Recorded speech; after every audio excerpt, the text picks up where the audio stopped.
सदाशिवसमारम्भाम् शङ्कराचार्यमध्यमाम् अस्मदाचार्यपर्यन्ताम् वन्दे गुरुपरम्पराम्।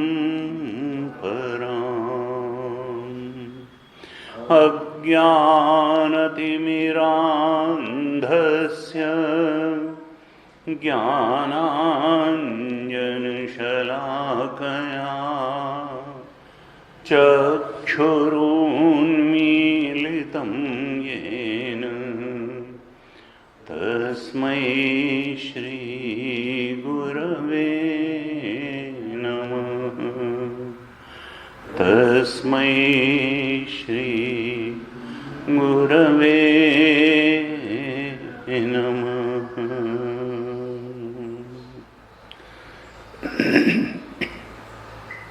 शांति मंत्र का पाठ करें।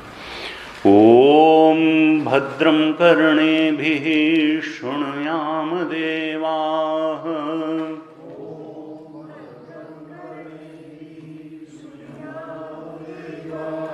भद्रं पश्येमाक्षभिर्यजत्राः।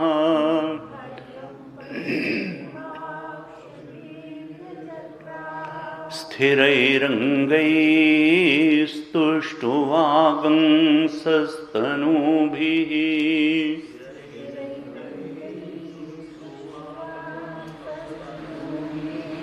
व्यशेमदेवहितं यदायुः।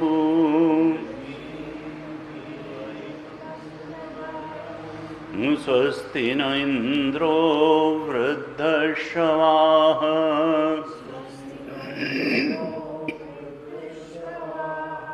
स्वस्ति नः पूषा विश्ववेदाः।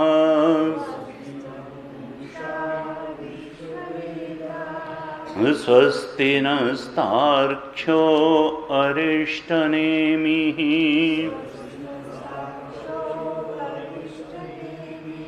स्वस्ति नो बृहस्पतिर्दधातु।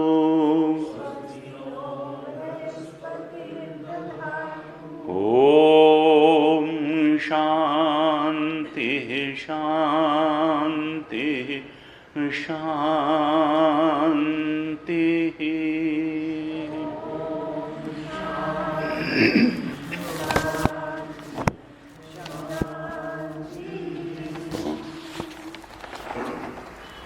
हालात शांति प्रकरण की अंतिम प्रकरण की 57वीं कारिका 57 कारिका से पाठ करेंगे। 57 कारिका हलात शांति प्रकरण। आप दोहराइए। संवृत्त्या जायते सर्वम्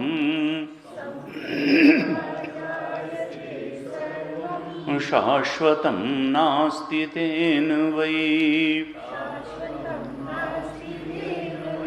सद्भावेन ह्यजं सर्वम्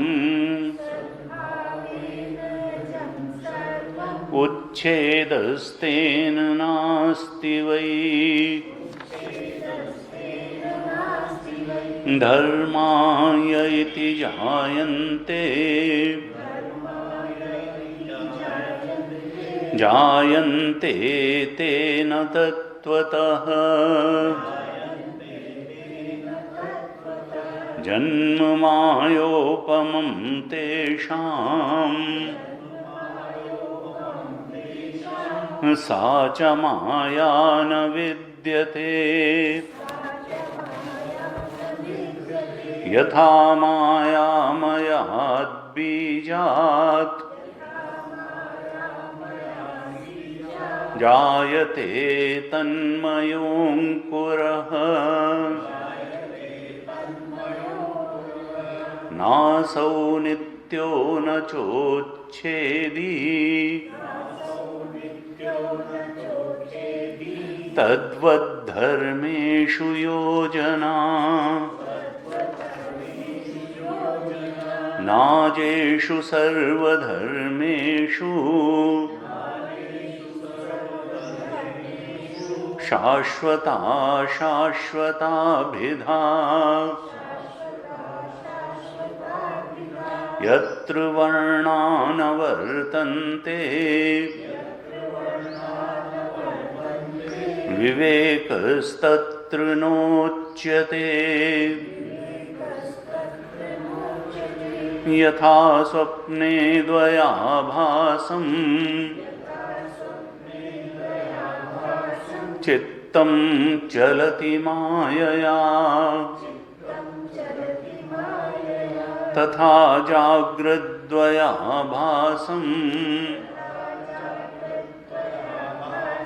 चित्तं चलति मायया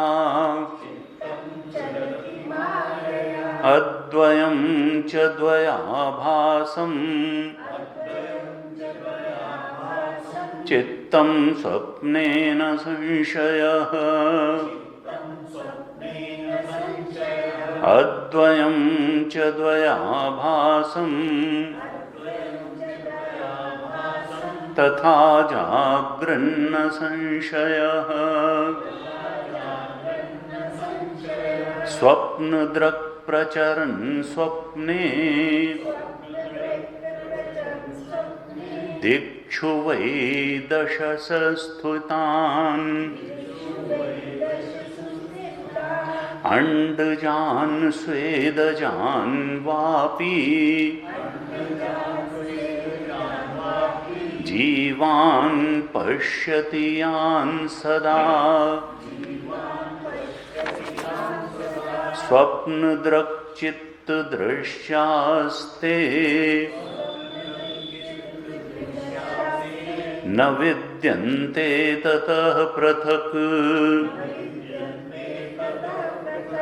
तथा तद्दृश्यमेवेदम्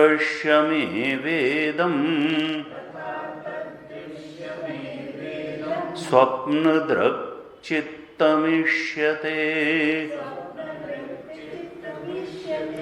चरन् जागरिते जाग्रत् दिक्षु वै दशसस्थितान् अंडजान् स्वेदजान् वापि जीवान् पश्यति यान् सदा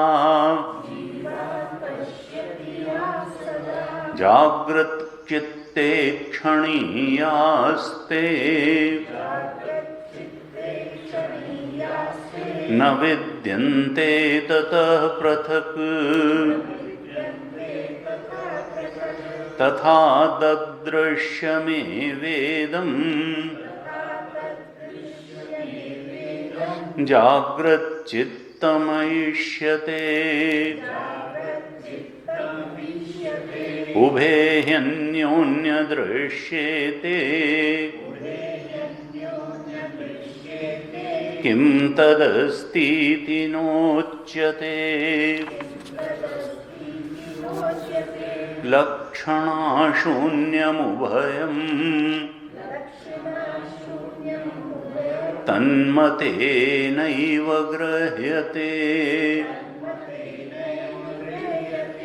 यथा स्वप्नमयो जीवः जायते म्रियतेऽपि च तथा जीवा अमी सर्वे भवन्ति न भवन्ति च यथा मायामयो जीवः जायते म्रियतेऽपि च तथा निर्मितको यथा मायामयो जीवः जायते म्रियतेऽपि च तथा जीवामि सर्वे भवन्ति न भवन्ति च यथा निर्मितको जीवः जायते म्रियतेऽपि च तथा जीवा अमी सर्वे भवन्ति न भवन्ति च न कश्चिज्जायते जीवः संभवोऽस्य न विद्यते एतत्तद् उत्तमं सत्यम् यत्र किञ्चिन्न जायते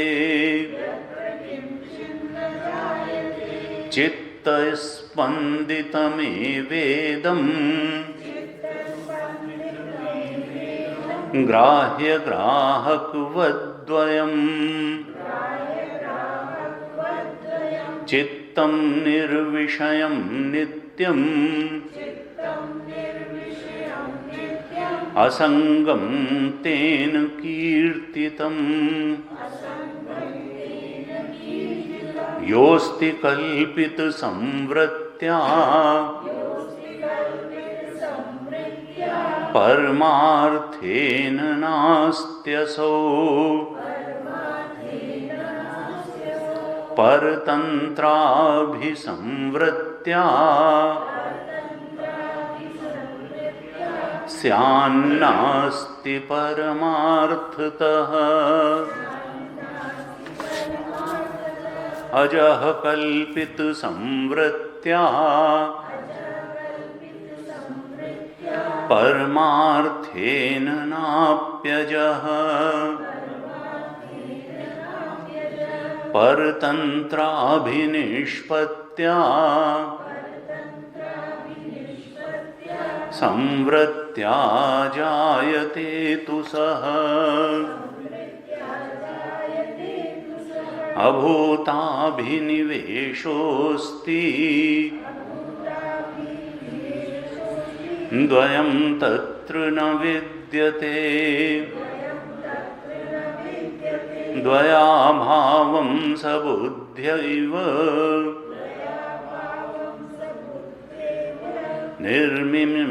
निर्निमित्तो न जायते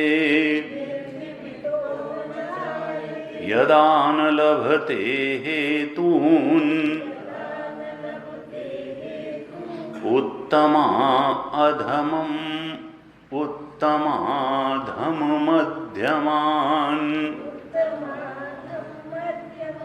तदा न जायते चित्तम् हेत्वभावे फलं कुतः अनिमित्तस्य चित्तस्य यानुपत्तिः समाद्वया अजातस्यैव सर्वस्य चित्तदृश्यं हि तद्यतः बुद्ध्वा अनिमित्ततां सत्यां बुद्ध्वा निमित्ततां सत्यां हेतु पृथग्नाप्नुवन् वीतशोकं तथा कामम् अभयं पदमश्नुते अभयं पदमश्नुते।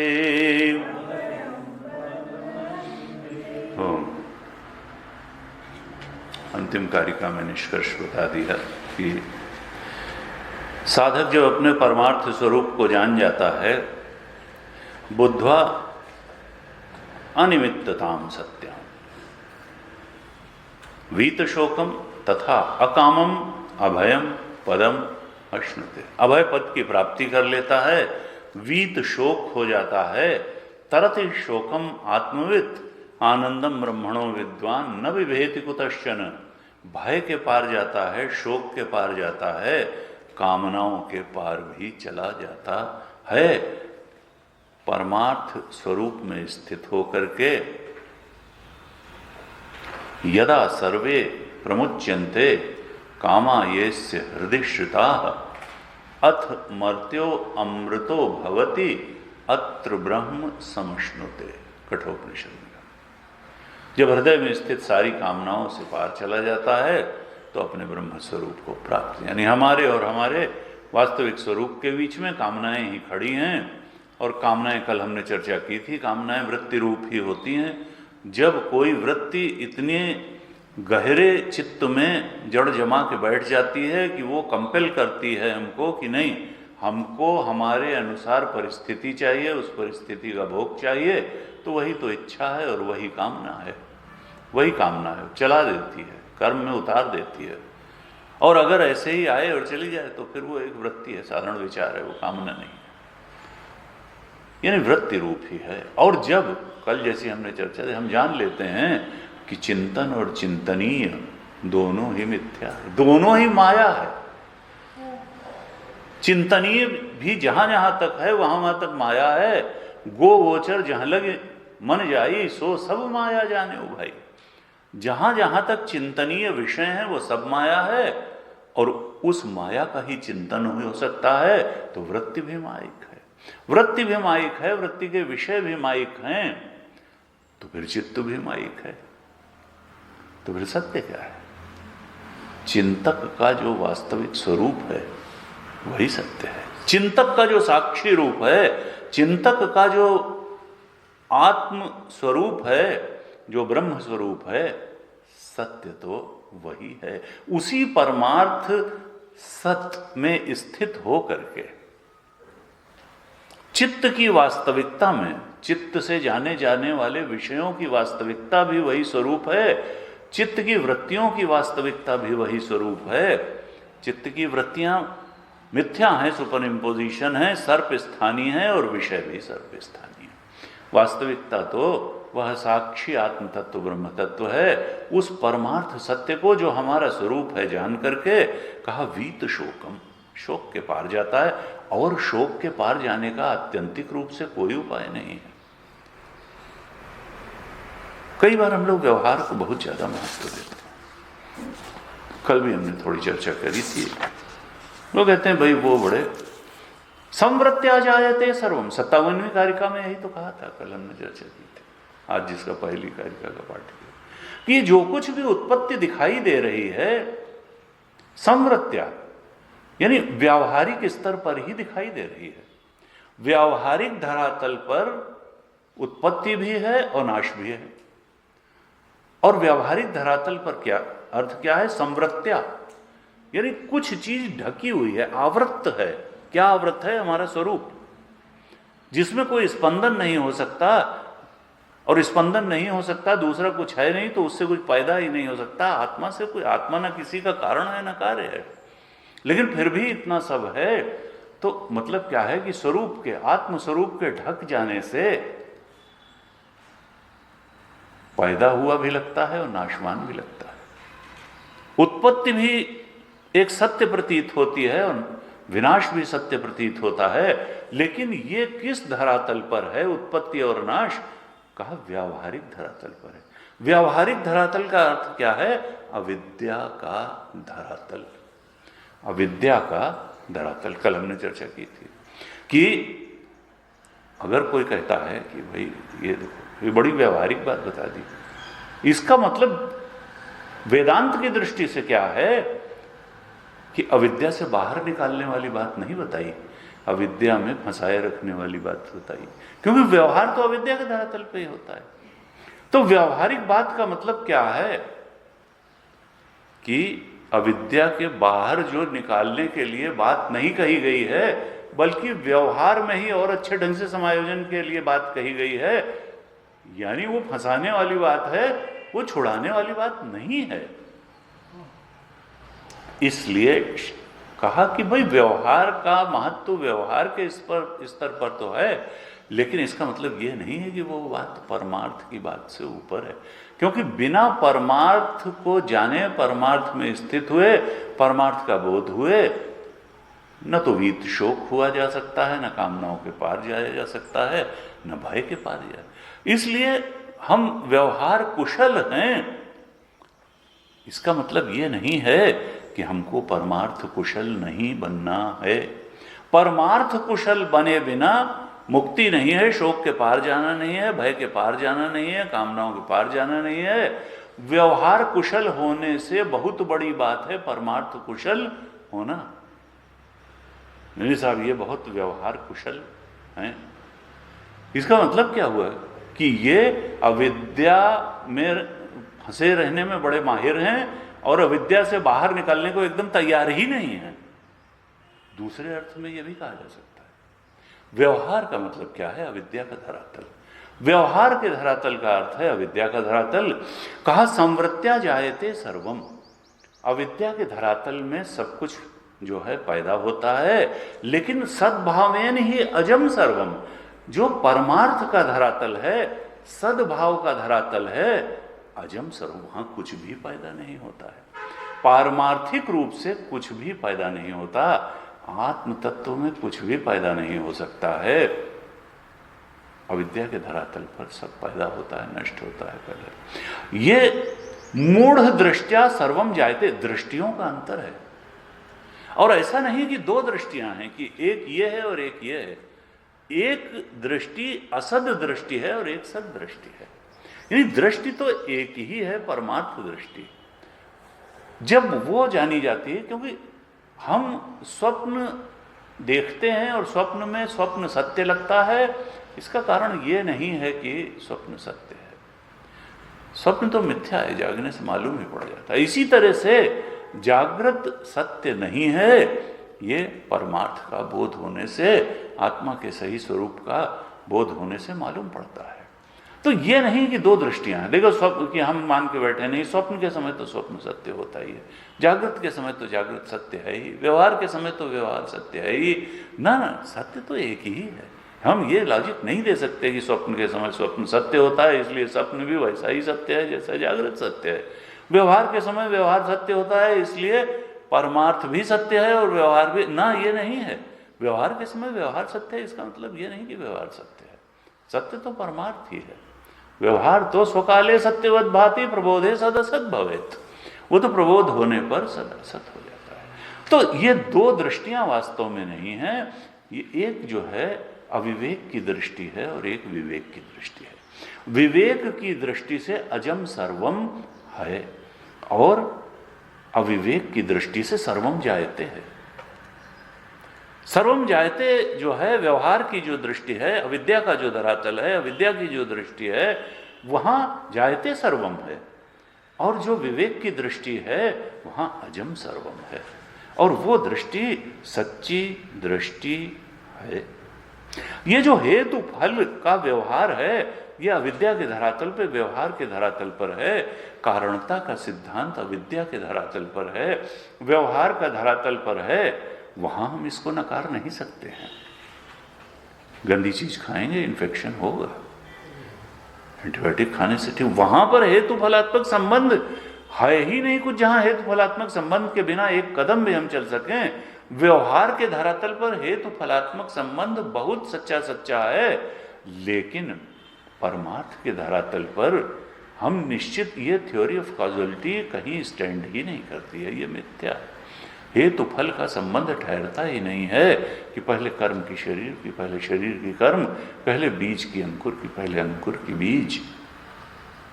तो परमार्थ का नियम बिल्कुल अलग, विवेक दृष्टि बिल्कुल अलग और मूढ़ दृष्टि, अविवेक की दृष्टि बिल्कुल अलग। और हमको विवेक की दृष्टि धारण करनी है, वहां तक पहुंचना है। अन्यथा ये संसार डराता रहेगा, ये शरीर डराता रहेगा, ये कामनाएं डराती रहेंगी और लुभाती भी रहेंगी। न वहां लुभाने जैसा कुछ है, न डराने जैसा कुछ है। न वहां माला है, न सर्प है, न वहां क्रैक है, वहां कुछ है ही नहीं। अजम सर्वम, वहां कुछ पैदा नहीं होता। ऐसे 57वीं कार्विका में कहा था। 58 में उसी बात को थोड़ा और आगे बढ़ाया था, कल हमने चर्चा की थी कि ये जो जन्म है, व्यावहारिक दृष्टि से जो चीजों का जन्म होता है और नाश होता है, तो जन्म मायोपमं तेषाम, ये सब इल्यूजन है, माया है। माया से ही चीजें जन्मती हैं। परमार्थ में न कोई जन्म है न मृत्यु है। माया से ही जो मायिक पदार्थ हैं, पदार्थ क्या हैं? या तो जीवित पदार्थ हैं या जड़ पदार्थ हैं, यानी या तो प्राणी हैं या पदार्थ हैं जिनको हम लोग कहते हैं। ये जो प्राणी पदार्थ से भरी हुई सृष्टि है, जगत है, माया से ही इसकी उत्पत्ति होती है। जन्म मायोपमं तेषाम। और ये माया क्या है? सा च माया न विद्यते। और माया जो है उसका एक्चुअली कोई एग्जिस्टेंस ही नहीं है। सा च माया न विद्यते। माया इति अविद्यमानस्य, अविद्यमान का ही नाम माया है। तो जो है ही नहीं, जो स्वयं ही नहीं है, उससे कितना कुछ पैदा हो गया। तो मूल में असल में पारमार्थिक दृष्टि से न जीव उत्पन्न होता है, न अन्य पदार्थ उत्पन्न होते हैं। माया से ही इनका जन्म है। और माया खुद ही उस चीज को कहते हैं सा च माया न विद्यते, जो विद्यमान ही नहीं है, that which is non existent न विद्यते। माया जो है that is mere illusion and it is non existent. और उस मियर इल्यूजन और नॉन एग्जिस्टेंट माया से it gives birth to all illusory objects. Delusion created delusion है ये वर्ल्ड। गुरुदेव में कल हमने चर्चा, delusion created delusion, non existence created non existence. इस प्रकार से इसकी स्थिति है। 59 कारिका में क्या कहा था कि जैसे माया में बीज से माया में अंकुर उत्पन्न होता है, अब वो अंकुर जो माइक बीज से उत्पन्न हुआ, वो अंकुर असल में उत्पन्न ही नहीं हुआ, तो माया में है। और जब उत्पन्न ही नहीं हुआ तो उसका नाश क्या होगा? यही स्थिति तद्वत धर्मेश योजना, यही स्थिति सारे प्राणी पदार्थों की है। जब उत्पन्न ही नहीं हुआ तो उसका नाश है। अब गुरु जी कहते देखो, दूसरे के बारे में ये सोचना तो बड़ा आसान है कि ये पैदा ही नहीं हुए तुम्हारे लिए क्या। और अपने बारे में, अरे नहीं, हम पैदा ही नहीं हुए तो अपने बारे में ये नहीं सोचा जा सकता है। हम तो पैदा ही हुए भाई, और मरने से भय भी है। अपने बारे में कैसे सोचा जा सकता है कि न पैदा हुए न मरे। उनका लेकिन भाई देखो, तुम्हारे मानने से तो चीजें बदली, प्रकृति नहीं जानती।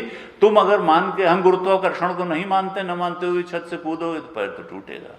इस प्रकार से जो सत्य है वो तो यही है पारमार्थिक सत्य कि देखो न तुम पैदा, मतलब आत्म रूप से। अविद्या के धरातल पर तो तुम्हारी इच्छाएं भी हैं, उन इच्छाओं से प्रारब्ध भी बना है, प्रारब्ध से शरीर भी बना है, और ये प्रारब्ध पर्यंत चलेगा और फिर प्रारब्ध हो, वो सब ठीक है। अविद्या के धरातल पर तो वो है, लेकिन आत्मा के धरातल पर, शुद्ध चेतन के धरातल पर तो न तुम पैदा हुए। वो शुद्ध चेतन पहले भी था, अभी भी, आगे भी रहेगा, वो तो अविनाशी अनंत है। तो आत्म रूप से न तुम पैदा हुए हो न तुम मरोगे। हाँ, यह है कि अज्ञान के धरातल पर प्रारब्ध ने शरीर का भी निर्माण किया है, प्रारब्ध पर्यंत ये शरीर चलेगा, उसके बाद नए प्रारब्ध, तो वो सब चलेगा। अज्ञान के धरातल पर सब है। संवृत्त्या जायते सर्वम, ये शरीर, लेकिन ये शरीर तुम नहीं हो। जब तक इस शरीर को तुम मानोगे मैं, तब तक तो तुम पैदा ही हुए हो और मरोगे ही। लेकिन ये अविद्या का धरातल है, संवृत्त्या जायते। लेकिन परमार्थ के धरातल पर न कश्चित जायते, कुछ भी पैदा नहीं हुआ है। तो न अंकुर पैदा ही नहीं हुआ तो अंकुर। ऐसे ही सारी प्राणी पदार्थों की स्थिति है। परमार्थ दृष्टि से किसी भी प्राणी पदार्थ का न जन्म है न नाश है। कल हमने खच्चर वाली बात बताई थी कि खच्चर इसलिए बिना रस्सी के अपने को बंधा हुआ महसूस कर रहा था क्योंकि वो, उसकी बुद्धि ऐसी है कि हम बंधे हुए हैं एक, जबकि बंधन है नहीं। और फिर जो बंधन में है उसको मुक्ति के लिए तमाम उपायों की जरूरत है। उसको कर्मयोग की भी जरूरत है, उसको भक्ति योग की भी जरूरत है, उसको ज्ञान की भी जरूरत है, उसको श्रवण मनन निधिध्यासन की भी जरूरत है। श्रवण करो, मनन करो, निधिध्यासन करो, आत्मा वाले दृष्टव्य, श्रोतव्य, मंतव्य। कल हमने चर्चा की। भाई क्या सुनोगे, क्या मनन करोगे, किस चीज का निधिध्यासन करोगे? क्योंकि जहां तक चिंतन है और जो कुछ चिंतनीय है वो तो सब माया है। आत्मा के बारे में तो सोचा भी नहीं जा सकता, बुद्धि की वहां गति ही नहीं है। तो फिर सुना क्या जाता है? सुना तो माया के ही बारे में जाता है कि साच माया न विद्यते, ये जीव मिथ्या है, ये शरीर मिथ्या है, ये जगत मिथ्या है, यही तो जानना है। फिर जो बचेगा वही सत्य बचेगा, और वो तुम ही हो, तुम्हारा स्वरूप ही है। चिंतक का साक्षी रूप, आत्म रूप और ब्रह्म रूप ही तो बचेगा। यानी एक सहज वैराग्य की ओर ले जाने की प्रक्रिया है वेदांत का श्रवण मनन निधिध्यासन, कि आत्मा के अलावा जो कुछ है उससे जबरदस्ती कर करके वैराग्य ना हो। जब वो असत बुद्धि में सिद्ध हो जाए तो चिंतन और चिंतनीय दोनों से सहज वैराग्य हो जाएगा, और तब बचेगा केवल तुम्हारा अपना आत्मा। उसके लोग जहाँ गो गोचर जहाँ लगी मन जाई सो सब माय। अगर ये सिद्ध हो गया बुद्धि में, ये दृढ़ निश्चय हो गया कि न चिंतनीय में कुछ रखा है न चिंतन में कुछ रखा है, तो चिंतक ही बचेगा, और चिंतक आत्म रूप ही बचेगा, बिना किसी पहचान का चिंतक बचेगा। और वही तो साक्षी है, वही आत्म तत्व है, वही ब्रह्म तत्व है, वही पूरी सृष्टि का प्रकाशक है, और वही अधिष्ठान है सृष्टि का, वही तुम्हारा स्वरूप है, वही तो लक्ष्य है। अर्थात देखा जाए तो आत्मा के बारे में सीधे सीधे तो चिंतन संभव ही नहीं है, क्योंकि आत्मा तो वृत्ति का विषय बनता ही नहीं है। वृत्ति का विषय तो जहां जो होगा वो माइक ही होगा। तो असली चीज ये है कि इसीलिए कहते हैं असंग शस्त्रेण दृढ़ेन छित्त्वा। ये जहां जहां हमारा संग है वो माया से ही तो संग है, उसको असंगता के शस्त्र। लेकिन एक होता है कि जबरदस्ती कर करके काटना, वो प्रारंभ में ठीक है, लेकिन उसमें शाश्वत रूप में स्थिति तब आएगी जब समझ करके और सहज असंगता होगी, सहज असंगता होगी, सहज समाधि होगी। तो कहा कि देखो, परमार्थ दृष्टि से न किसी पदार्थ का जन्म है और न नाश है, न जीव का जन्म है न नाश है। फिर 60वीं कारिका में क्या कहा था कि जितने भी प्राणी पदार्थ हैं, असल में उनका वास्तव में तो जन्म नहीं हुआ है। न अजेषु सर्वधर्मेषु, धर्मेषु का मतलब प्राणी पदार्थ, जब उनकी उत्पत्ति नहीं हुई है, वो अज हैं, तो जो चीज पैदा ही नहीं हुई है उसको कहना कि ये नित्य है या अनित्य है, इसकी कोई बात ही नहीं होती। शाश्वत है या अशाश्वत है, ये कहा नहीं जा सकता। यत्र वर्णा, असल में शब्दों में ये वर्णन ही नहीं किया जा सकता। सत असत विवेक नहीं किया जा सकता है अद्वैत तत्व के बारे में, क्योंकि वो तो एक अकेला है। आत्म तत्व के अलावा वास्तव में उस स्तर की कोई सत्ता नहीं है। आत्म तत्व तो अपने स्तर की अकेली सत्ता है। माया में अनेकता है, चेतन में अनेकता नहीं है। चेतन तो एक अखंड सर्वव्यापक है। आत्मा के स्तर पर अनेकता नहीं है, जो हमारा आत्मा हो, यहाँ आत्मा एक अखंड सर्वव्यापक है। बुद्धि के स्तर पर अनेकता है, इच्छाओं में अनेकता है, शरीरों में अनेकता है, देश काल वस्तुओं में अनेकता है, आत्मा में अनेकता नहीं। जहां जहां तक अनेकता है वहां तक माया है, वहां तक सुपर इम्पोजिशन है। आत्म तत्व तो एक है, अखंड है, सर्वव्यापक है और हमारा स्वरूप है। कहा वहां पर नित्य अनित्य शब्द का प्रयोग नहीं किया जा सकता है, वहां पर सत असत का विवेक नहीं किया जा सकता है। वो तो अद्वैत तत्व है। 61 और 62, हमने 62 कारिका तक चर्चा की थी। 61 और 62 कारिका अद्वैत प्रकरण की 29 और 30 कारिकाएं ही हैं। इन पर हम पहले चर्चा कर चुके हैं। यहां कहा कि देखो, स्वप्न में जो चित्त है उसमें जो द्वैत का आभास होता है वो माया से ही है। असल में स्वप्न में एक चेतन के अलावा कुछ है नहीं, लेकिन वहां ग्राह्य और ग्राहक भाव होता है। एक सुख पाने वाला है और वहां भी सुख देने वाली परिस्थितियां हैं, वहां भी दुख पाने वाला एक है और दुख देने वाली परिस्थितियां हैं। द्वयाभास है, लेकिन कहते हैं वो दोनों माइक हैं। वो जो दुख पाने वाला है वो भी माइक है, दुख देने वाली परिस्थितियां भी माइक हैं। ये द्वयाभास माइक है, शुद्ध चेतन मात्र ही है। जागने पर ही बात मालूम पड़ती है। कहा तथा जागृत द्वयाभासम, ये जागृत का जो ग्राह्य ग्राहक भाव है ये भी एकदम आभास मात्र ही है, द्वय का आभास है। चित्तम चलते, ये मना स्पंदन मात्र है। माया से उपजे हुए चित्त के स्पंदन से ही जैसे स्वप्न में द्वयाभास होता है, वैसे ही माया से उपजे हुए चित्त के स्पंदन से जागृत में भी द्वयाभास होता है। एक वेदांत का सिद्धांत है दृष्टि सृष्टिवाद। दृष्टि सृष्टिवाद। अब कई बार गुरु जी कहते थे कि भाई इसका गलत लोग अर्थ ले लेते हैं कि दृष्टि सृष्टिवाद का मतलब है मेंटल प्रोजेक्शन, कि world is a mental projection. उनका ये मतलब नहीं कि world is a mental projection. इसका अर्थ केवल इतना है कि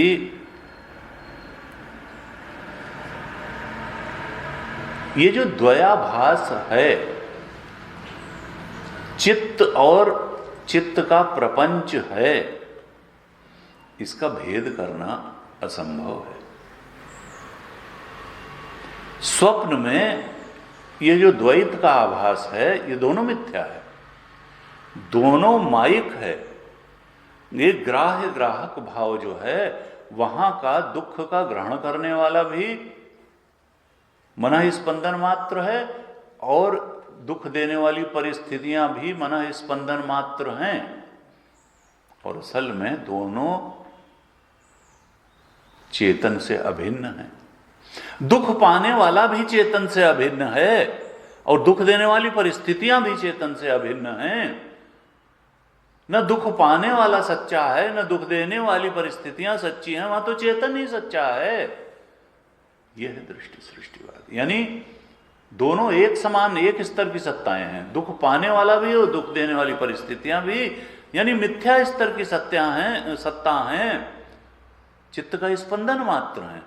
दुख पाने वाला भी चित्त का स्पंदन मात्र है, और दुख देने वाली परिस्थितियां भी चित्त का स्पंदन मात्र हैं। जागने पर ये बिल्कुल स्पष्ट हो जाता है। और वास्तविकता क्या थी? चेतन मात्र, प्योर कॉन्शियसनेस, दृष्टा मात्र, द्रंग मात्र। सत्य तो वही था। न ग्राहक सत्य था, न ग्राह्य सत्य था, दृष्टा ही सत्य था। का यह है दृष्टि सृष्टिवाद। यानी दोनों एक स्तर, सृष्टि और चित्त प्रपंच और चित्त। स्वप्न में मालूम पड़ जाता है कि चित्त प्रपंच था। स्वप्न का जो प्रपंच है, सृष्टि है, वो चित्त का ही तो प्रपंच है खड़ा किया हुआ, और एक चित्त है जो उससे सुखी दुखी होता है। लेकिन दोनों अलग स्तर की नहीं हैं, दोनों का आभास मात्र है। सत्य तो चेतन है, जिसको दृष्टा कहते हैं, द्रंग मात्र कहते हैं, कॉन्शियसनेस इटसेल्फ कहते हैं। जो जागृत में भी वही है, स्वप्न में भी वही है। कहा जैसे ये जागृत में है दृष्टि सृष्टिवाद, चित्त और चित्त दृश्य जैसे स्वप्न में है, वैसे ही जागृत में भी है। कहा यथा स्वप्ने द्वयाभासम चित्तम चलति माया, तथा जागृत द्वयाभासम चित्तम चलति माया। वैसे ही जागृत में भी जो ग्राह्य ग्राहक भाव की अनुभूति है, वो मन स्पंदन मात्र है, वो माइक है। क्यों? क्योंकि आत्म तत्व में कोई स्पंदन संभव ही नहीं है, विज्ञान में कोई स्पंदन संभव ही नहीं है। जब दूसरा कोई है नहीं तो स्पंदित करेगा क्या? दो हो तो कोई क्रिया हो, स्पंदन हो। जब एक ही है तो स्पंदन कैसे होगा? कहा कि देखो जैसा स्वप्न में है वैसा ही जागृत में है। ये ग्राह्य ग्राहक भाव द्वयाभास जैसे स्वप्न में मिथ्या है, वैसे जागृत में भी। अद्वयम च द्वयाभासम, 62वीं कारिका जिस पर हमने कल अंतिम चर्चा की थी। कहा अद्वयम च द्वयाभासम चित्तम स्वप्ने न संशय, अद्वयम च द्वयाभासम तथा जागृत न संशय। जैसे चित्त में एक विज्ञान मात्र है, चिन्ह मात्र है, लेकिन चित्त और चित्त प्रपंच दोनों का जो आभास है वो सर्प स्थानी ही है, मिथ्या है, प्रतीति मात्र है। रज्जु स्थानी तो चेतन ही है, विज्ञान मात्र है, द्रंग मात्र है, चेतन मात्र है। जैसे स्वप्न में यह है अद्वयम च द्वयाभासम तथा जागरण न संशय, वैसे ही जागृत में भी एक अद्वय चेतन तत्व ही सत्य है, आत्म तत्व ही सत्य है, वही विज्ञान मात्र है, कॉन्शियसनेस, प्योर कॉन्शियसनेस, चेतन मात्र, विज्ञान मात्र जो आत्म तत्व है। सत्य तो वही है, और द्वयाभास के रूप में अगर प्रतीति हो रही है तो उसी की हो रही है, वही प्रतीत हो रहा है ग्राह्य ग्राहक भाव के रूप में, वही भासित हो रहा है, न संशय है, इसमें कोई संशय नहीं है। और वो भासित ही है क्योंकि उसमें कोई स्पंदन हो नहीं सकता, उससे कोई चीज परिणमित होकर बन नहीं सकती, इसलिए अज्ञान के कारण उसमें ये सब प्रतीत हो रहा है। अधिष्ठान रूप से सत्य तो वह अद्वय आत्म तत्व ही है। जैसे उस अद्वय आत्म तत्व की ही प्रतीति स्वप्न का चित्त और स्वप्न की सृष्टि है, ऐसे ही उस अद्वय आत्म तत्व की ही प्रतीति जागृत का चित्त और जागृत की सृष्टि भी है। ये बताना चाह जब आत्म सत्य का बोध हो जाता है तब संकल्पों का मिथ्यात्व भी दिख जाता है, और जिन बातों के लिए संकल्प किया जाता है उनका भी मिथ्यात्व दिख जाता है। अद्वैत में आया था, आत्म सत्यानुबोधेन न संकल्पयते। जब आत्म सत्य का बोध हो जाता है तो ये चित्त संकल्प करना चाहिए, क्योंकि मिथ्या संकल्प और मिथ्या बात चीजों के बारे में संकल्प, तो फिर संकल्प क्या करे, छोड़ देता है ये चित्त संकल्प करना। और जब छोड़ देता है संकल्प करना तो वही चित्त आत्मा के रूप में निकल करके आता है। मालूम पड़ जाता है कि मन तो ज्योत स्वरूप है। अरे ये तो ज्योत स्वरूप था, ये तो आत्म स्वरूप था। इसने अपना रूप पहचान लिया कि अरे मैं आत्मा हूं, मैं चित्त नहीं। आत्म सत्यानुबोधे ने न संकल्पयते यदा अमनस्ताम तदा याति ग्राह्य अभावे तद अग्रहम। ग्राह्य का अभाव हो गया, जो भी ग्राह्य था, चिंतनीय था, सब मिथ्या साबित हो गया, तो ग्राह्य का ही अभाव हो गया। मिथ्या के बारे में क्या चिंतन करे, और जो चिंतन हो रहा था वृत्ति भी मिथ्या हो गई, वृत्ति का विषय भी मिथ्या हो गया। तो इस चित्त ने संकल्प करना ही छोड़ दिया, तो आत्म सत्य का बोध हो गया। अमनस्ताम तदायति, मन जब लीन हो गया तो वही आत्मा निकल आया, मन का ही आत्म सत्य के रूप में बोध हो गया। ऐसे जो है ये 61-62वीं कारिका में कहा, अद्वैत प्रकरण की 29-30 कारिका में विस्तार से इस पर चर्चा भी हुई थी, भाष्य भी भाष्यकार ने लिखा था। कुल मिलाकर के निष्कर्ष यही है कि परमार्थतः तो ये जो मन है ये अद्वय आत्मा ही है। एक अद्वय आत्मा के अलावा वास्तविक सत्ता अन्य न चित्त की है न चित्त दृश्यों की है, चाहे स्वप्न के हों या जागृत के हों। अब 63 कारिका में क्या कहते हैं,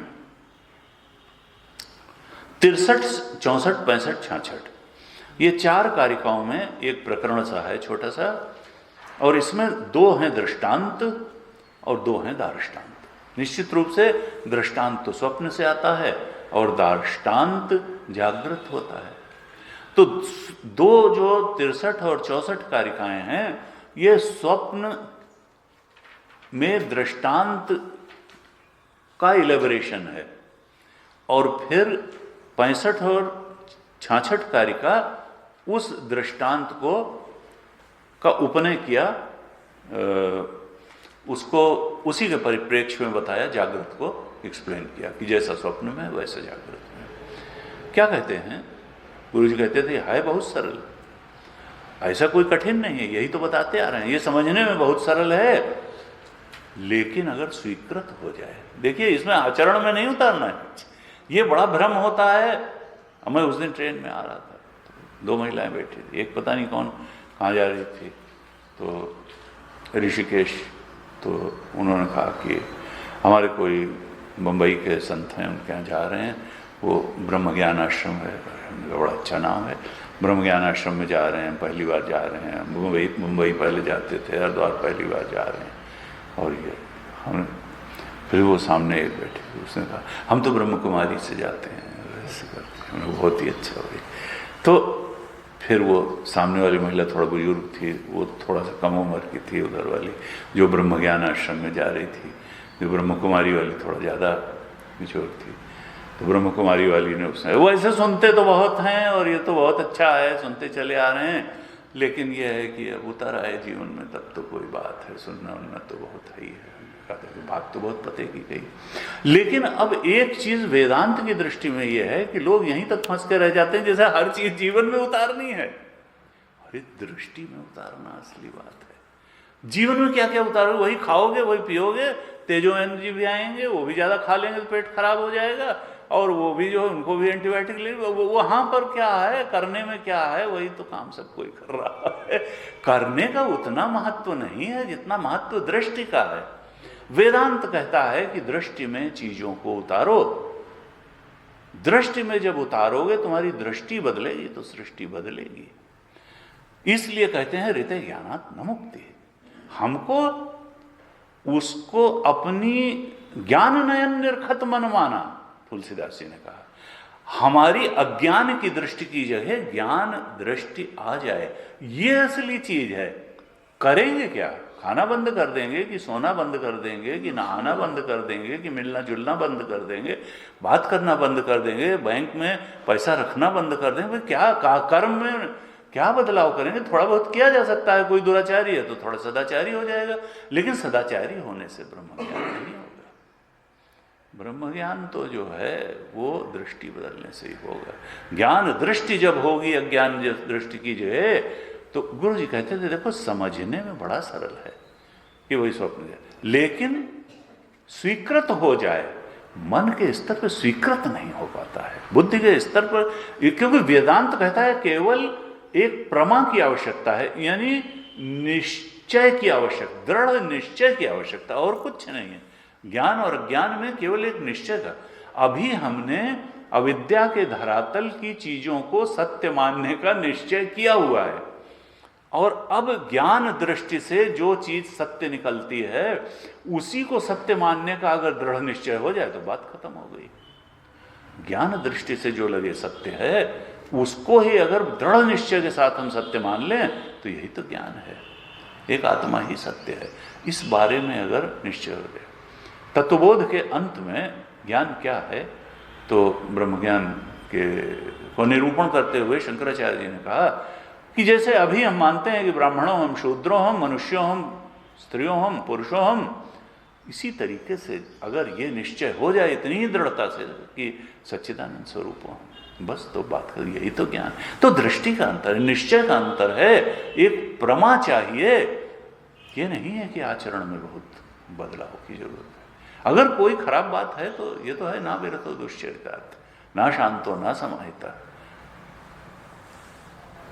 ना शांत मानसो वापी प्रज्ञा ने ना ये न मापनुयात। अगर दुराचरण सदाचरण में नहीं बदला, बिखरा हुआ चित्त समाहित चित्त नहीं हुआ, अनियंत्रित इंद्रियां नियंत्रित नहीं हुई, तो केवल इंटेलेक्चुअल क्रेविंग से तो वो नहीं मिलेगा। कठोपनिषद में कहा प्रज्ञा ने ना ये न मान, केवल इंटेलेक्चुअल क्रेविंग से नहीं मिलेगा। ये तो है कि मन समाहित होना चाहिए, इंद्रियां संयमित होनी चाहिए, जीवन सदाचारी होना चाहिए, ये सब तो एक आधारशिला है, लेकिन उसके बाद जो चीज चाहिए वो है प्रमा, दृढ़ निश्चय, सत्य की दृष्टि, आत्म दृष्टि, ब्रह्म दृष्टि, स्वरूप के बारे में एक दृढ़ निश्चय। मैं फिजिकल बॉडी नहीं हूं, मैं सटल बॉडी नहीं हूं, मैं कॉजल बॉडी नहीं हूं, मैं तो आत्मा हूं, और वो आत्मा एक अखंड सर्वव्यापक है, वो शरीर में कैद आत्मा नहीं है, वो मन बुद्धि को प्रकाशित करने वाला आत्मा नहीं है। कहा कि अब ये 63 और 64 कारिका में स्वप्न का दृष्टांत देते हैं, और 65 और 66 कारिका में जागृत में उसको लागू करते हैं। 63 कारिका में क्या कहते हैं? स्वप्न दृक् प्रचरण स्वप्ने दिक्षुवई दशसस्थुतान अंडजान। लौटती यात्रा की बात आपको बता दी, एक बात जाती यात्रा की भी बता दें। मैं जिस बोगी में था उसमें कुछ बुजुर्ग लोग थे, और वो बुजुर्ग लोग सब ऋषिकेश में, जैसे रिटायरमेंट के बाद ये होता है कि भाई अब करें क्या, अब तो पोते भी बड़े हो गए, वो भी बात करने को तैयार नहीं हैं, ऐसी स्थिति वाले थे। हमारी ऊपर की सीट मिल गई, हमने किससे कहा है हमें ऊपर जाने में दिक्कत है, तुम चले जाओ, यहाँ तो 70 के नीचे कोई दिखाई नहीं देता। तो फिर हम खुद ही चढ़ गए। तो वो जो है, अब वो जो है बड़े मस्खरे भाई बूढ़े सब एक से, उन्होंने आध्यात्म के अलावा सब बातें कर रहे थे। तो जो है, और वो कानपुर का आदमी बड़ा मजाक किया होता है, हमारे माता पिता भी कानपुर के थे। तो जो है, अब वो जो है उनमें सबसे स्मार्ट 82 साल के थे, वो अपना कुछ पहन के और पूरे बैठे हुए टी शर्ट और वो, लेकिन वो बड़े सज्जन व्यक्ति थे।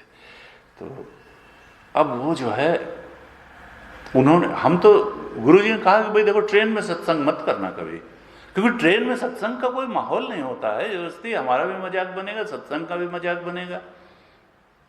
तो उन लोगों ने सब ने निश्चय किया, उन्होंने सवेरे बात हुई, हम तो कोई बात नहीं कि भाई ये करो कि अब हम लोग कुछ तीर्थ यात्रा कर आए। तो एक ग्रुप बना लिया 10-15 लोगों ने, और वो उज्जैन में महाकालेश्वर होकर के आए, और यह था 3-4 महीने में एक बार जाएंगे। एक डॉक्टर साहब थे कानपुर, वो उसके हेड थे, और अब वो ऋषिकेश आए थे और परमार्थ निकेतन में रुके थे और काफ़ी वहाँ का आनंद लेकर के अब वापस कानपुर जा रहे थे। तो उन्होंने जो है अब उसने चर्चा शुरू कर दी, वो जो बुजुर्ग व्यक्ति सबसे थे, स्मार्ट भी सबसे, बुजुर्ग भी सबसे। और अब कुछ हमने थोड़ा बहुत भाई बताया, तो वेदांत की बात तो गहरी होती है, अब वो कहाँ सुने कोई। तो फिर इधर एक पांडे जी बैठे थे, वो 72 वर्ष के रहे होंगे, उनको शायद कुछ पसंद नहीं आया, लेकिन सुन वो सब रहे थे। अचानक वो मुड़े साइड लोअर की सीट से और उन्होंने कहा, धर्म न अर्थ न काम रुचि, गति न चहो निर्वाण, जन्म जन्म रति राम पद, यह वरदान नान। मतलब ये ही आत्म तत्व और इसकी बातें बहुत मत झाड़ो, हमारे लिए तो भक्ति सबसे बड़ी चीज है। हमने क्या देखा इसका जन्म जन्म रति राम। कई लोग इस भ्रम में रहते हैं कि नहीं, और भक्ति भक्ति कुछ नहीं करते, मजाक के अलावा वो शाम से हम बैठे और उन्होंने कुछ किया नहीं, कोई भक्ति नहीं की, कोई भगवान की बात नहीं की, कुछ नहीं किया। लेकिन हमने कहा देखिए, अपने आप को जस्टिफाई करने के लिए सारे शास्त्रों में से एक दोहा पकड़ लेना और हम जो कर रहे हैं, क्योंकि हमने कहा कि देखो थोड़ा डोज तो देना चाहिए। केवल अपने आप को जस्टिफाई करने के लिए तुलसीदास के एक ग्रंथ का एक दोहा पकड़ लेना और फिर अपने जो कुछ हम कर रहे हैं उसी को जस्टिफाई कर लेना, इससे कोई आध्यात्मिक उन्नति नहीं होती है। हम तो शंकराचार्य मूर्ख नहीं थे जो उन्होंने इतना जो है ग्रंथ लिखे और इतना भाष्य लिखा और इतना सब लिखा। अगर एक दोहे से ही सारी आध्यात्मिक उन्नति हो गई होती कि जन्म जन्म रति राम पद, तो शंकराचार्य को ये सब लिखने की जरूरत नहीं थी। शास्त्रों का समग्र संदेश क्या है, ये गुरुमुख से श्रवण के बाद ही समझ में आता है। उसने धर्म न अर्थ न काम रुचि भी पढ़ रखा है, उसने मांडूक्य उपनिषद भी पढ़ रखा है, उसने अद्वैत मकरंद भी पढ़ रखा है, तत्वबोध भी पढ़ रखा है, और उसने ब्रह्मसूत्र भी पढ़ रखा है। ऐसा नहीं कि वो जन्म जन्म रति राम पद नहीं जानता है, धर्म न, वो तुमसे बहुत ज्यादा जानता है, उसी रामायण को बहुत ज्यादा जानता है। हमने कहा काकभूषुंडी को का प्रसंग उसी रामायण में है कि जब लागे करन ब्रह्म उपदेशा, तो ये आग्रह करके गए थे कि हम तो ब्रह्म का उपदेश नहीं ग्रहण करेंगे, हम तो को तो भक्ति का उपदेश चाहिए। तो तुम गुरु को जो है प्रेशराइज करोगे कि तुमको कौन सा उपदेश करे, वो जो ठीक समझेगा वो उपदेश करेगा कि जो तुम कहोगे, तुम उसके गुरु हो कि वो तुम्हारा गुरु है, पहले ये तय कर लो। लेकिन काकभूषुंडी के साथ यही तो, लागे करन ब्रह्म उपदेशा, और ये उसको काट करने लगे।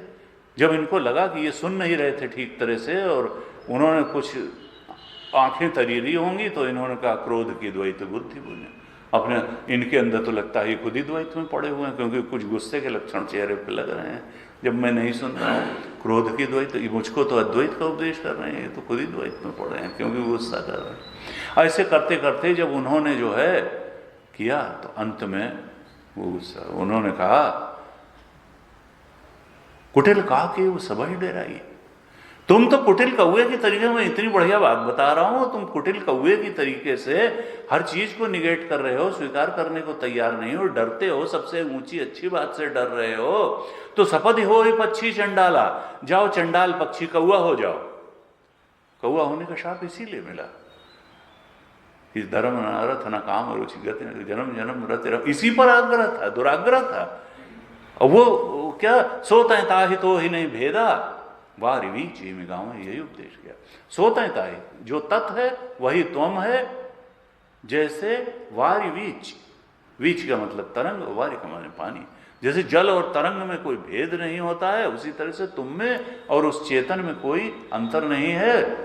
तुलसीदास ने लिखा कि ये उपदेश कर रहे हैं, तो ये सर्वोच्च उपदेश है, वारी वीच में गाँव में वेदा। लेकिन उनको भाई नहीं, अंत में फिर पक्षी का जन्म हुआ, तब उनका कुछ ठीक हुआ। तो भक्ति से कोई लड़ाई नहीं है। लेकिन अब ये तो बड़ा लंबा, असल में गहरी चर्चा है, हमने पहले कई बार करी कि ब्रह्मभूता प्रसन्नात्मा न शोचति न कांक्षति, समः सर्वेषु भूतेषु मद्भक्तिम लभते पराम। पराभक्ति क्या है? बिना ब्रह्म ज्ञान के पराभक्ति प्राप्ति ही नहीं हो सकती है। ये सब कहने की बातें हैं कि हम बहुत बड़े भक्त हैं। ज्ञानी ही भक्त हो सकता है सबसे बड़ा। ब्रह्मभूतः प्रसन्नात्मा, जो ब्रह्म बोध से आप्लावित प्रसन्न आत्मा है, वो शोक और कामना के पार चली जाती, न शोचती न कांक्षती। और समः सर्वे, वो अपने ही एक आत्मतत्व का पसारा सब में देखती है। समः सर्वेषु भूतेषु, और ऐसा जो ब्रह्म बोध प्राप्त संत है, जो शोक और कामनाओं के पार गया हुआ है, ब्रह्मभूता प्रसन्न आत्मा है, वही मद भक्तिम लभते पराम, वही मेरी परा भक्ति को पाता है। भगवान ने गीता में बिल्कुल उद्घोष किया। तो तुलसीदास जी ने कहा ज्ञान ही भक्ति है, नहीं कुछ भेद। ज्ञान और भक्ति में कोई भेद नहीं। पराकाष्ठा पर पहुंच के जो ब्रह्म ज्ञान है वही पराभक्ति है, जो पराभक्ति है वही ब्रह्म ज्ञान है। इसलिए अपने मन को दिलासा दिलाना, एक आध श्लोक रट करके, एक आध दोहा रट करके, ये अपने आप को छलावे में डालने के अलावा कुछ नहीं है, अपने आप को छलने के अलावा कुछ नहीं है। वही कि अज्ञान के धरातल में पड़े हुए हैं ये बात, लेकिन उससे निकलने को ही तैयार अगर नहीं है व्यक्ति, तो फिर बड़े परेशानी की बात है। तो इसीलिए कहा जब बहुकाल करिए सत्संग। और गुरु जी इसीलिए भाई ट्रेन में सत्संग मत करना। हमने कहा हमारे गुरु जी कहते थे देखो गलती हो गई, लेकिन हमने कहा हम तो इनसे कर रहे थे और इन्होंने चर्चा कर रहे कोई सत्संग तो गए, लेकिन वही कि जैसे गलत हुआ। एक दिन गुरु जी ने बात बताई थी कि भाई किसी की निंदा नहीं सुननी चाहिए, किसी की निंदा नहीं सुननी चाहिए। तो मेरे ख्याल से भागवत के समय में बताई थी। तो उन्होंने कहा मैं ये भिक्षा के लिए गया और वो बड़े प्रेमी जीव थे, और उन्होंने जो है कहा कि ये जो टीवी के कथाकार आते हैं ये तो भाई जने क्या क्या बताते हैं, हमारा तो मन नहीं होता है इसको सुनने का। और गुरुजी जो है ये तो ऐसा ही है, ये भक्ति के नाम पे हो क्या रहा है, नाच गाना हो रहा है और सब बड़े बड़े पंडाल लगा करके तमाम दक्षिणा ली जा रही है। ये तो सब ये एक तरह का आध्यात्मिक व्यवसाय फल फूल रहा है। इसमें कोई आध्यात्मिक उन्नति वक्ता की हो रही है कि श्रोता की हो रही है, कुछ समझ में ही नहीं आता है। और गुरुजी ने कहा कि मुझे लगा कि भाई ठीक है जो भी हो रहा है, तो हमारे सामने तुम किसी की निंदा क्यों कर रहे हो, और मुझे निंदा ना सुननी चाहिए। अब जो जिस स्तर पे अपना जो कर रहा है। लेकिन मैंने कहा इनके यहाँ भिक्षा लेने आए हैं, ये हमारे प्रेमी भी हैं, तो मैंने उनको रोका नहीं, जबकि निंदा सुनने से रोक देना चाहिए कि तुमको करना हमारे सामने का, हमको क्यों किसी की निंदा सुना रहे हो। मैंने नहीं रोका। और बस थोड़ी ही देर बाद उन्होंने कहा ये जो चिन्मय मिशन में इतनी ज्ञान की चर्चा की जाती है, शंकराचार्य जी ने कहा साधन चतुष्टय संपन्न लोग ही ज्ञान के अधिकारी होते हैं। कितने श्रोता आते हैं आपके यहाँ जो साधन चतुष्टय संपन्न होते हैं, यहाँ भजन होना चाहिए। गुरु जी ने कहा अब ले और सुन लो। अभी अभी जो है जो हमने एक गलती कर दी कि निंदा सुन ली उस टीवी के कथाकार की, तो तुम भी थोड़ा प्रसाद ले लो, तुमको भी मिल गया, तुमको भी प्रसाद मिल गया। तो कहते हैं ना कि रोक देना चाहिए। जो बात शास्त्र में गलत है वो गलत है, जो बात जहां करने की है वहां करने की है, जिससे गलत। तुमने एक आदमी की निंदा सुनी और उसको रोका नहीं, तो ले अब तो उसने तुमको भी क्रिटिसाइज करना शुरू कर दिया कि यहाँ पर क्यों ज्ञान चर्चा। तो इस तरह से अब देखिए उन लोगों से हमारा तो बहुत कम इंटरेक्शन होता है, तो काफ़ी चीज़ें सीखने को मिलती हैं। और कैसे कैसे कन्फ्यूजन्स होते हैं ये भी फर्स्ट हैंड देखने को मिलता है। कैसे कैसे कन्फ्यूजन्स में व्यक्ति पड़ा हुआ है और समझ में नहीं आता, क्योंकि ये आत्मा तो है। देखिए ज्ञान स्वरूप चेतना जब बैठी हुई है तो जितना भी ज्ञान है कहती है कि यही अंतिम है, यही है। जबकि जब तक उस सच्चिदानंद का बोध न हो तब तक तो काम चलाऊ ज्ञान है। तो 63वीं कारिका में क्या कहा, स्वप्न द्रक प्रचलन स्वप्ने दिक्षुवै दशसस्तान अंडजान स्वेदजान वापी जीवान पश्यति यान सदा। स्वप्न द्रक प्रचलन स्वप्ने, गौड़पादाचार्य जी कहते हैं स्वप्न दृष्टा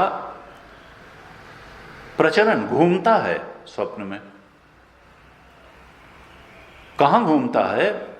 दिक्षु वै दशसु स्थितान, दशसु स्थितान, दशों दिशाओं में स्थित। दिक्षु मतलब दिशाएं। दसों दिशाओं में स्थित। कौन है दशों दिशाओं में स्थित? अंडजान स्वेदजान वापी। अंडज और स्वेदज प्राणियों। जीवान पश्यतियान सदा, घूमता है और देखता है। पश्यन पश्यति और सदा पश्यति। किसको? जीवान। जीवान यानी वही धर्मेशु प्राणी पदार्थ। जीवान का मतलब केवल प्राणी ही नहीं, पदार्थों को भी देखेगा, जड़ सृष्टि को भी देखेगा, चेतन सृष्टि को भी देखेगा, और दसों दिशाओं में घूम करके देखेगा। तो दो चार प्रकार के प्राणी बताए गए, अंडज, स्वेदज, उद्भिज और जरायुज। अंडज का मतलब होता है वो प्राणी जो अंडे से पैदा होते हैं, जैसे चिड़िया वगैरह, रिप्टाइल्स और बर्ड्स। स्वेदजान, हमारे यहाँ ये कहते हैं स्वेदजान, जैसे पिस्सू वगैरह हो जाते हैं ना नहाने से, चीलर पिस्सू, तो ये स्वेदजान कहते हैं, पसीने से पैदा होते हैं स्वेदजान।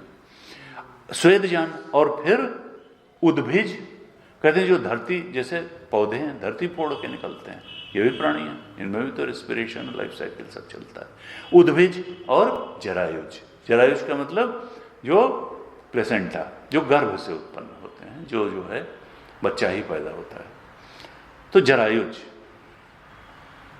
ये चार प्रकार के प्राणियों को देखता है।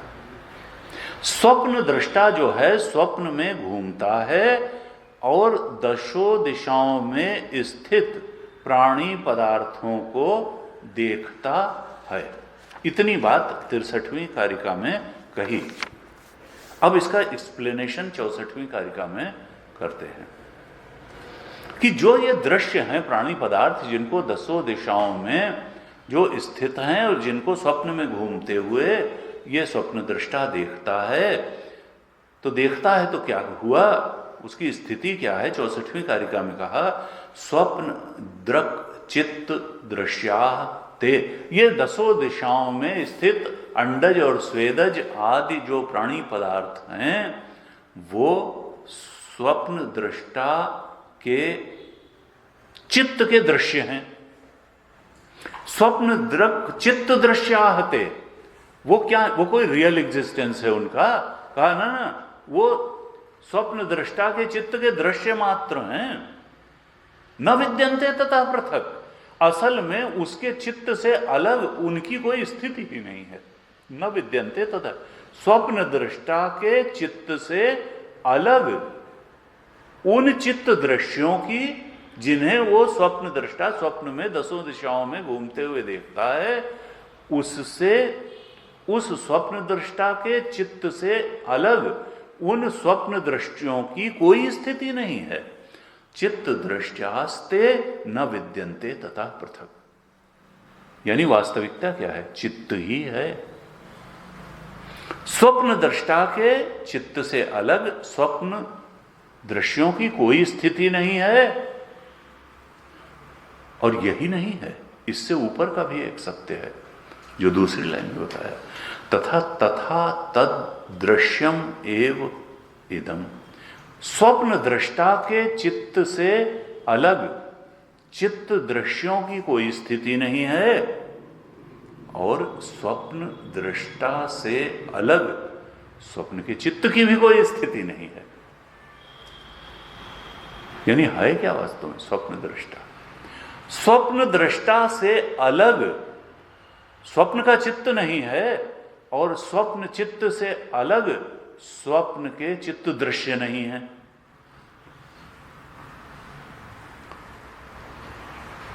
जो चित्त स्वप्न प्रपंच है वो चित्त से अभिन्न है, ये बताना चाह रहा। स्वप्न की सृष्टि चित्त से अभिन्न है और जो चित्त है वो दृष्टा से अभिन्न है। ये तो 3 लेयर्स हम समझते हैं कि एक है दृश्य और एक चित्त हमारा है और एक जो है वो साक्षी है, दृष्टा है ना। असल में तो साक्षी दृष्टा ही है। चित्त दृश्य चित्त से अभिन्न है और चित्त चित्त दृष्टा से अभिन्न है, स्वप्न दृष्टा से अभिन्न है, स्वप्न दृश्य स्वप्न चित्त से अभिन्न है और स्वप्न चित्त स्वप्न दृष्टा से अभिन्न है। अर्थात वास्तविक स्थिति क्या है कि चित्त दृष्टा ही है। चित्त और चित्त दृश्य they are mere superimposition, वो उनकी कोई वास्तविक स्थिति नहीं है। एक वेदांत का नियम है कि जो जिसका दृश्य होता है वो अपने दृष्टा से अलग नहीं होता है। जो जिसका दृश्य होता है वो अपने दृष्टा से अलग नहीं होता। ये हमको लगता है कि अलग है, लगना प्रमाण नहीं है। चित्त स्वप्न में अभी विचार चल रहा है। स्वप्न के जो दृश्य हैं उनका दृष्टा कौन है? चित्त। स्वप्न का चित्त स्वप्न के दृश्यों से का दृष्टा है। जो और नियम क्या है कि जो जिसका दृष्टा होता है तो दृश्य अपने दृष्टा से अलग नहीं होता है। जो जिसका दृश्य होता है वो अपने दृष्टा से अलग नहीं होता है। तो स्वप्न का चित्त अगर स्वप्न के दृश्यों का दृष्टा है तो स्वप्न के दृश्य स्वप्न के चित्त से अलग नहीं है, अभिन्न है। और इसी तरीके से दूसरी बात क्या होगी कि अगर चित्त को जानने वाला, स्वप्न चित्त को जानने वाला स्वप्न का दृष्टा है तो वो चित्त से अभिन्न, चित्त उससे अभिन्न है।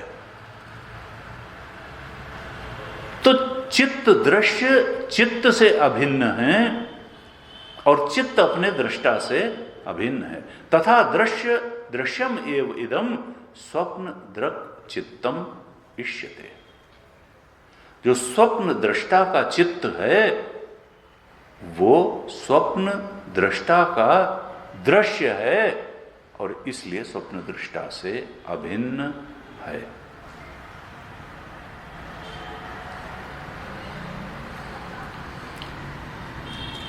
का जो दृष्टा है असल में वही विकल्पित होकर के दृश्य बन रहा है। दृष्टा ही विकल्पित हो, मतलब है वह कहीं रियल एग्जिस्टेंस नहीं, पदार्थ रूप में वस्तु रूप में नहीं बदल रहा है, परिणमन नहीं हो रहा है, विकल्पित हो रहा है। दृष्टा ही विकल्पित होकर के दृश्य बन जाता है। देखने वाला बने रहते हुए ही दिखने वाला भी बन जाता है। देखने वाला ही विश्वम दर्पण दृश्यमान नगरी तुल्यम निजांतर्गतम पश्यन् आत्मनि मायया बहिर्वोद्भूतम यथा निद्रया यह साक्षात कुरुते प्रबोध समये स्वात्मानमेवाद्वयम् तस्मै श्री गुरुमूर्तये नमेदं श्रीधर। अखंडानंद जी महाराज कोई भी प्रवचन शुरू करने के पहले ये दक्षिणामूर्ति स्तोत्र का ये श्लोक है, क्योंकि ये लगता है सब कुछ अंदर है, लगता है बाहर है अंदर, आत्मा अंदर है, इच्छाएं अंदर हैं, वासनाएं अंदर हैं, चित्त अंदर है, उसका रिफ्लेक्शन लगता है, लेकिन बाहर सत्य लगता है, क्योंकि अंतरतम में बैठा हुआ जो दृष्टा है सत्य तो वही है। कहा कि इस तरह से ये कहा कि देखो स्वप्न का ये विवरण दिया कि जो स्वप्न के दृश्य हैं वो स्वप्न के चित्त से अभिन्न है और स्वप्न का चित्त स्वप्न के दृष्टा से अभिन्न है। 65 और 66 कारिका में क्या कहा, अब इसको जागृत पे लागू करते हैं। कहते हैं चरण बिल्कुल वही है, वह स्वप्न की जगह जागृत शब्द आ गया है। चरण जागरिते जागृत दिक्षुवै दशस स्थितान अंडजान स्वेदजान वापी जीवान पश्यति यान सदा। कहते हैं जागृत में भी यह जागृत दृष्टा स्वप्न के समान ही दशों दिशाओं में स्थित प्राणी पदार्थों को पश्यति सदा, सदा देखता है। जैसे स्वप्न में दशों दिशाओं में स्थित 4 प्रकार के प्राणियों और पदार्थों को घूम घूम के देखता है, ऐसे जागृत में भी ये जागृत का दृष्टा चारों दिशाओं में, दसों दिशाओं में स्थित प्राणी पदार्थों को देखता है, सदा देखता है। पश्चिम सदा। लेकिन फिर 66 में इसके आगे की बात बताते हैं। जागृत चित्ते क्षणीयास्ते न विद्यन्ते ततः पृथक। जो जागृत दृष्टा के चित्त के द्वारा जागृत चित्त ईक्षणीया ते, ईक्षण का मतलब देखना, जो जागृत दृष्टा का चित्त देखता है जिन दृश्यों को, न विद्यन्ते ततः पृथक, वो जागृत के चित्त से पृथक नहीं होते। जैसे स्वप्न दृष्टा के चित्त से देखे जाने वाले स्वप्न के दृश्य स्वप्न दृष्टा के चित्त से पृथक नहीं थे, इसी तरीके से जागृत दृष्टा के चित्त से देखे जाने वाले जागृत के दृश्य जागृत दृष्टा के चित्त से पृथक नहीं हैं। ये हमें मिथ्या बोध होता है, आभास होता है कि नहीं दृश्य अलग हैं और चित्त अलग है। कहा नहीं, जागृत चित्त ईक्षणीया होते न विद्यन्ते तथा पृथक।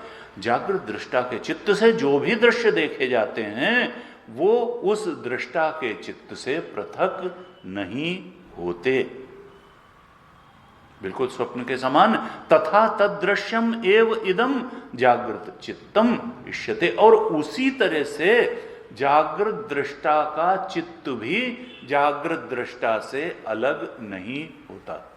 जैसे स्वप्न में स्वप्न दृश्यों की स्वप्न चित्त से अभिन्नता थी और स्वप्न चित्त की स्वप्न दृष्टा से अभिन्नता थी, उसी प्रकार से जागृत दृश्यों की जागृत चित्त से अभिन्नता है और जागृत चित्त की जागृत दृष्टा से अभिन्नता है। और स्वप्न दृष्टा और जागृत दृष्टा अलग अलग नहीं, दृष्टा एक ही है। वो तो आत्म तत्व है, वो तो साक्षी है, दृष्टा अनेक नहीं। तो इस प्रकार सत्य तो दृष्टा है, चित्त और चित्त दृश्य सत्य नहीं है। जो अधिष्ठान है, जो प्रकाशक है, वो तो दृष्टा है, साक्षी है, आत्मा है, वही ब्रह्म है। कहा जागृत दृष्टा से न तो जागृत का चित्त अलग है और न जागृत चित्त से जागृत के दृश्य अलग है। ये जागृत का चित्त और जागृत के दृश्य ये वैसे ही सुपर इम्पोजिशन है जागृत दृष्टा के ऊपर, जैसे स्वप्न दृष्टा के ऊपर स्वप्न चित्त और स्वप्न के दृश्य सुपर इम्पोजिशन थे और वो मिथ्या थे। चित्त भी मिथ्या था, द्वयाभास ही मिथ्या, चित्त भी मिथ्या था, चित्त ऐसे ही जागृत थे। कर लो। कहते हैं तथा दृश्यम एव इदम। भाष्यकार ने जब भाष्य लिखा था 64वीं कारिका के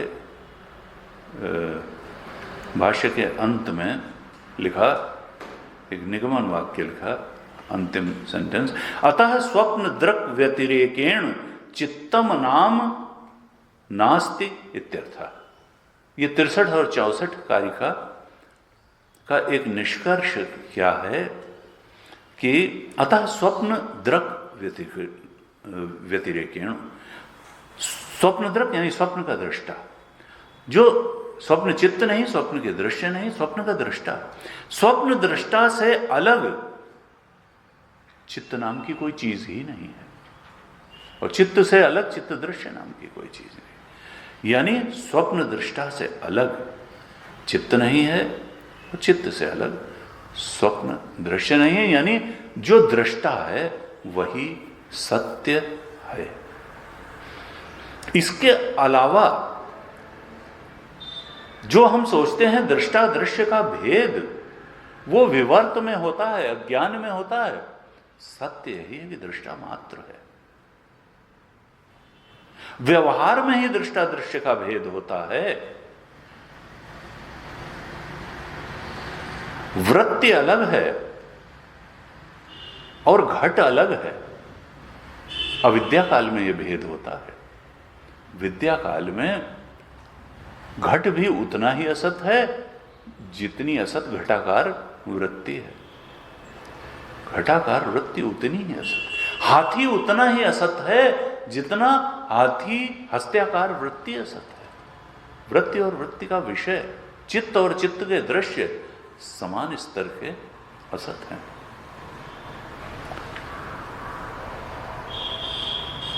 आपस में समसत्ता जिसकी, लख साधक बाधकता तिनकी।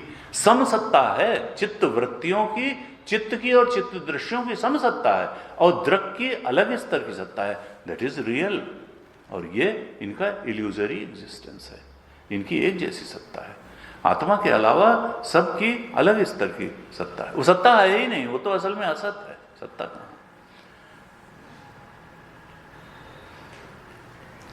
कहा कि देखो, परमार्थ चेतन जो है उसकी सत्ता वास्तव में है। उसकी सत्ता का स्तर वही नहीं है जो स्वप्न के चित्त और स्वप्न प्रपंच का स्तर है, वो तो विवर्त है। ऐसे ही जागृत का जो दृष्टा है, परमार्थ चेतन है, उसकी सत्ता वास्तव में, उसका स्तर अलग है। जागृत चित्त और जागृत प्रपंच की सत्ता का स्तर अलग है। वो तो असत है, वो तो अविवेक की दृष्टि से ही है। ये जो प्रपंच है, ये आसक्ति के कारण ये प्रपंच सत्य दिखाई देता है। और आसक्ति समाप्त हो जाए, गुरुजी कहते थे, अलात शांति की तरह यह प्रपंच छोड़ जाता है। जैसे अलात की शांति हो जाती है, ऐसे ही है।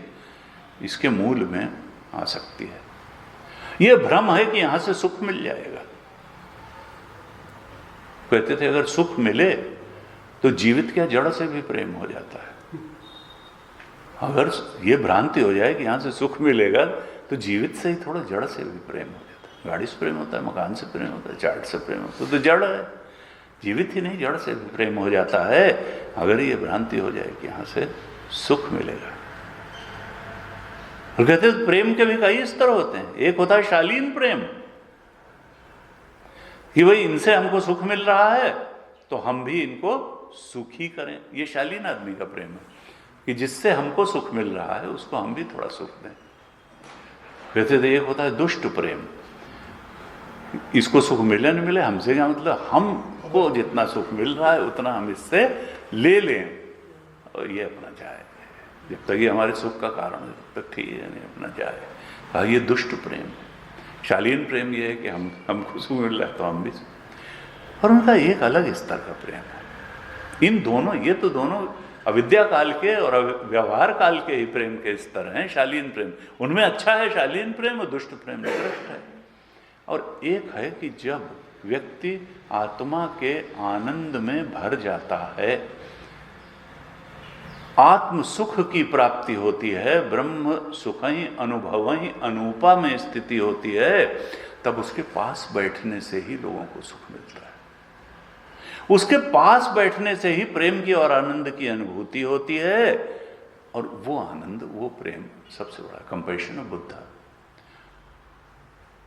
तेजोवन जी आए थे, पता नहीं क्यों हमको इतने लोग चिपके हुए हैं, बैठे हैं उनके पास। सबसे छोटे, सबसे मीक सी पर्सनालिटी उन्हीं की, और एक से एक लोग जुटे हुए। तो गुरु जी कहते थे कि उनकी स्थिति क्या है, कि they do not love others for joy, we love others for joy. हम आनंद के भिखारी हैं, इसलिए हम आनंद पाने के लिए लोगों से प्रेम करते हैं। We love others for joy. और जो बोध प्राप्त संत होता है, he loves out of joy. वो आनंद से इतना भरा हुआ होता है कि वो अपने आनंद को का विकरण होता है। He loves out of joy, not for joy, and we love for joy. हम सुख के लिए प्रेम करते हैं और वो आउट ऑफ अपने अंदर के आनंद से प्रेरित होकर के लोगों से प्रेम करता है। इसलिए वो उसको कोई मांग नहीं होती प्रेम की, वो तो बांटता ही है प्रेम। तो कहते हैं कि ये तुम्हारा स्वरूप है, इस बोध में स्थित होने से तुम भी आनंदित होगे और जगत भी तुम्हारे माध्यम से आनंदित होगा। इसलिए ये स्वार्थ भी है सबसे बड़ा, और सबसे बड़ा परमार्थ भी है। इससे बड़ा न स्वार्थ है, न इससे बड़ा परमार्थ है। परमात्मा करे गुरु परंपरा की कृपा हो, हम भी उधर बढ़ें। आज ओम पूर्णमदः पूर्णमिदं पूर्णात् पूर्णमुदच्यते पूर्णस्य पूर्णमादाय पूर्णमेवावशिष्यते। ओम शांति शांति शांति। हरि ओम। श्री गुरुभ्यो नमः। हरि ओम।